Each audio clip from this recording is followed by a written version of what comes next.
this was a trial that was not a stringent. It was really the real-world community setting of patients receiving T-DM1 after they had met inclusion criteria for the trial. So this was not a trial that was run very stringently with very specified time points and inclusion criteria. The patients all had to have very advanced HER2-positive disease, had to progress on an anthracycline, a taxane, two targeted therapies, typically Herceptin and lapatinib, as well as capecitabine.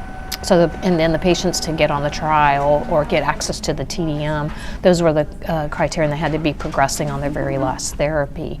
And so in this community setting, we were able to offer TDM before its FDA approval and really kind of monitor in a real practice setting how patients did with the TDM. You know, some of these patients had a median of 8 prior treatments before they came on the trial. I think one of the other interesting things is before the patients received TDM, their time from initial metastatic diagnosis to actually getting TDM was a mean of 42 months, which I think is quite astounding when you look at a very aggressive breast cancer, and I think it really highlights the benefit of the HER2 receptor and the ability to do HER2 targeted therapy, extending the median time to getting on TDM of 42 months. For the patients that actually stayed on TDM for over a year, their median time from diagnosis to TDM was actually 60 months. So